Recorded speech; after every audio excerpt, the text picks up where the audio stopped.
اللہ اکبر. جیسی آواز آئی آقا حسین نے گردن جھکا لی، اس لیے کہ بڑی بھابھی آئی ہے. یہ تہذیب ان کے گھرانے کی ہے. گردن جھکا دی. جی ام فروا، کہا میرے قاسم کو بھی کربلا جانے کی اجازت دے دی. رو کے کہنے لگے میں اپنے قاسم کو 3 دن سے پانی کا ایک گھونٹ نہ پلا پایا، میں شرمندہ ہوں، اور اوپر سے تم بات کرتی ہو میں اسے کربلا کے میدان بھیج دوں. یہ مجھ سے نہیں ہوگا، یہ میرے حسن کی امانت ہے، یادگار ہے میرے بھائی کی. اللہ اکبر کا میں اس کو اجازت نہیں دے سکتا. آہ نکلی حضرت ام فروا کی، کہنے لگی کاش آج میرے سرتاج ہوتے تو مجھے یوں نہ ڈالا جاتا. ہاتھ پکڑا بیٹے کا، خیمے میں آئے. اور صاحب جب کبھی کوئی زندگی میں الجھن آتی ہے نا تو اپنے بڑے یاد آتے ہیں، اپنے جانے والے کی یاد ستاتی ہے. خیمے میں آ کے بیٹھ گئی. آقا حسن کی یاد میں رونے لگی. دل میں خیال آیا کہا قاسم کا جی ذرا قریب تو آؤ. کہا کیا؟ کہا آخری وقت میں والد نے ایک تعویذ دیا تھا اور کہا تھا اس تعویذ کو میرے بیٹے کے گلے میں ڈال دینا، جب کبھی مصیبت میں ہو اور کوئی مسئلہ آ کے پھنس جائے، مسئلہ نہ سلجھتا ہو، یہ تعویذ کھول کے پڑھ لینا، ہر مشکل آسان ہو جائے گی. اور صاحب اپنوں کو اپنی ہر چیز یاد دلایا کرتی ہے، اور وہ تو نشانی تھی حضرت حسن کی. تعویذ کو دیکھا ام فروا کو آقا حسن کی یاد آئی، ہچکی بھر کے روئی، تعویذ کو چوما، اور جب کھولا اللہ اکبر تحریر پڑی. اٹھی آقا حسن کے شہزادے حضرت قاسم کا ہاتھ پکڑا، پکڑ کے آقا حسین کے پاس آئی ہے. قاسم کہتے ماں کہاں لے کے جا رہی ہو؟ کہا چل بیٹے اجازت مل گئی ہے. کہا کیسی اجازت؟ کا چل تو صحیح. آئی ہے، آنے کے بعد خط آقا حسین کے ہاتھ میں دیا ہے. اللہ اکبر عجیب منظر تھا کربلا کا. جیسے میرے حسین نے خط کو دیکھا ہے، دیکھنے کے بعد بھائی کی تحریر دیکھی آنکھیں برسنے لگ جاتی ہیں. آج حسن کی تحریر میں حسن کے جلوے دکھا دیے تھے، آنکھیں برسنے لگی. اس میں لکھا ہوا تھا حسین کربلا کا میدان ہوگا، محرم کی 10 تاریخ ہوگی، تیرا اکبر بھی شہید ہو چکا ہوگا، تو سب کو اجازت دے گا لیکن میرے قاسم کو مت چھوڑ دینا. میں تو کربلا میں نہیں ہوں گا لیکن میں یہ چاہتا ہوں کہ میرے شہزادوں کو بھی تیرے قدموں پہ قربان ہونے کا موقع مل جائے. حسین میرے قاسم کو بھی اجازت دے دینا تاکہ کربلا کے میدان میں جب آ کے تم کہو گے نانا میں نے اپنا اصغر دین کے لیے دیا، میں نے اکبر دین کے لیے دیا، زینب کہے کہ میں نے اولو محمد دین کے لیے دیے. ان میں فرما بھی کہہ سکے آقا میں بھی پیچھے نہ تھی، میں نے اپنا قاسم دین کے لیے دے دیا تھا، اپنا عبداللہ دین کے لیے دے دیا تھا، اپنا ابو بکر دین کے لیے دیا تھا، اپنا عمر دین کے لیے دیا تھا. حسین جب سب پہ احسان کرے تو اتنا احسان مجھ پہ بھی کر دے گا. میرے قاسم کو شہادت کا دورہ بنا کے میدان کربلا میں. اللہ اکبر. اس کے بعد اجازت ملی، حضرت قاسم سوار ہوئے چلنے لگے. نا ماں کی بات سن لو. ماں کو لال بڑے پیارے ہوتے ہیں، اور پھر بیوہ ماں کو شوہر کی نشانی کتنی پیاری ہوتی ہے.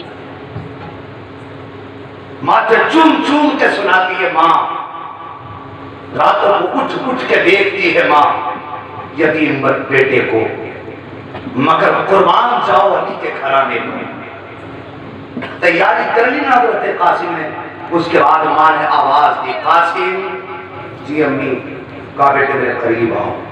ماں کیا بات ہے؟ فرماتی بیٹے مجھ سے وعدہ کر. کہا ماں کیا؟ کہا تیرا نام کیا رکھا ہے میں نے؟ کہتے ماں تو نے میرا نام قاسم رکھا ہے. کیا مطلب ہے قاسم؟ ماں قاسم کا معنی آتا ہے تقسیم کرنے والا. بیٹے آج ماں کچھ کہنا چاہتی. کہا ماں کہو کیا کہنا چاہتی؟ کہنے لگی بیٹے کربلا کے میدان میں جانا، پہلی بات جب کوئی پوچھے تو ہے کون، تو بیٹے یہ مت کہنا میں حسین کا بھتیجا ہوں. ماں پھر کیا کہنا ہے؟ تو بیٹے یہ کہنا میں آقا حسین کا غلام ہوں، ہم ان کے در کے نوکر ہیں، وہ ہمارے آقا ہیں. اللہ اکبر. یہ ماں کا سبق ہے. بیٹے بھتیجا مت کہنا، ان کا نوکر بتانا. ماں دوسری بات کہنے لگے بیٹے تیرا نام قاسم ہے، یا تو لشکر کو کاٹ کے آنا ہے یا پھر ڈٹ کے آئے. یہ ماں کا سبق ہے۔ ماں نے جب یہ سبق پڑھایا، بیٹا سوار ہوا، کربلا کے میدان کے لیے رخصت ہوئے، ماں نے ماتھا چوما، بھیجا۔ حضرت قاسم گئے، سب سے پہلے حضرت قاسم نے جا کے کہا آؤ حسن کے بیٹے کا مقابلہ کرو۔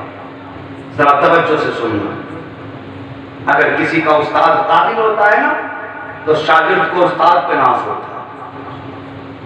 عمر 18 سال سے بھی کم کی حضرت قاسم، ابھی داڑھی کے بال نکل رہے تھے، اتنی کم عمر تھی۔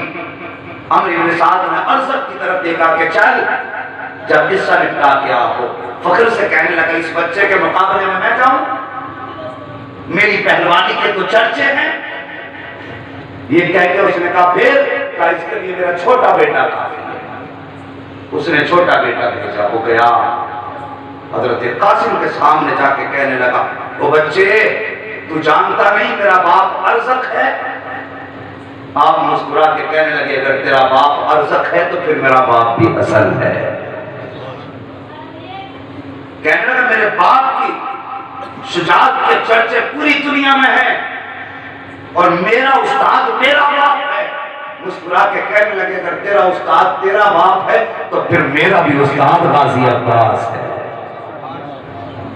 کم نہیں ہے نبی کا مقابلہ کر، تلوار نکال حملہ کر۔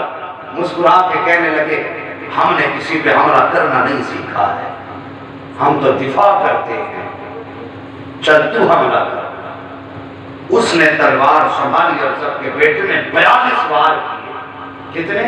42 لگاتار 42 وار کیے اور حسن کے شیر نے ہر بار بچایا، ڈھال کے سنبھالا۔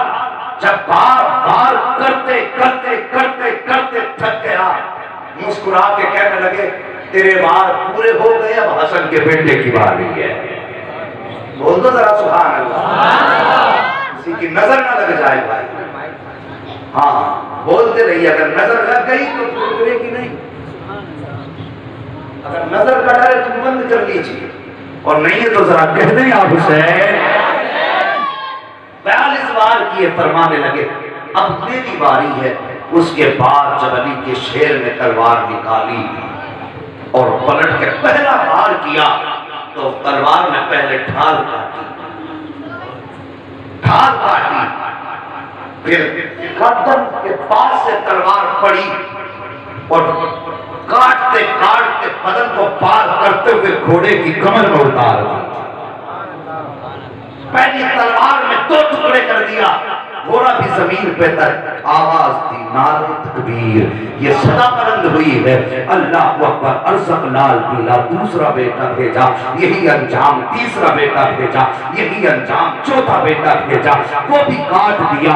اللہ اکبر۔ ادھر قاسم کی تلوار چل رہی ہے، ادھر غازی ٹیلے پہ کھڑے ہو کے دیکھ رہے تھے۔ جب یہ شجاعت دیکھی ہے نا قاسم کی، توڑ کر کے گئے، آقا حسین کا ہاتھ پکڑ کے کہتے ہیں آقا آئیے تو صحیح، اپنے قاسم کی شجاعت کو دیکھو، بہادری تو دیکھو، 4 بہادر کاٹ دیے ہیں اور ابھی تک کوئی زخم نہیں کھایا ہے۔ آقا حسین جب آئے ہیں ٹیلے پر، سامنے ارزق کھڑا تھا، غصے میں لال پیلا تھا، کہنے لگتا ہے قاسم تیری کتنی ہمت ہو گئی، تو نے میرے بیٹوں کو کاٹ ڈالا، تیری ہمت ہو گئی ہے، تو جانتا نہیں تیرے سامنے کون کھڑا ہے، اب تجھے تیری اوقات پتہ چلے گی۔ مسکرا کے کہتے ہیں آپ تو صحیح مقابلہ کر، اگر چھٹی کا دودھ یاد نہ دلانا پھر علی کا شہر ہے۔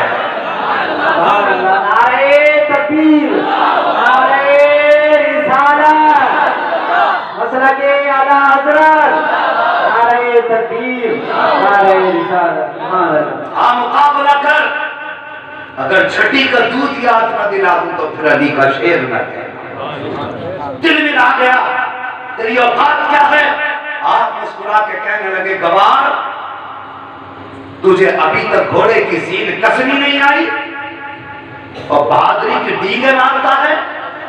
اس نے جب زین کی طرف دیکھا علی کا شیر چھپٹا، ایسا ڈال کیا اس کے بھی 2 ٹکڑے ہو گئے۔ حضرت عباس نے نعرہ لگایا، کہنے لگے واہ قاسم واہ، شاباش قاسم شاباش۔ ادھر تو عباس کہہ رہے تھے شاباش قاسم، ادھر آقا حسین نے آواز دی قاسم ٹھہر جاؤ،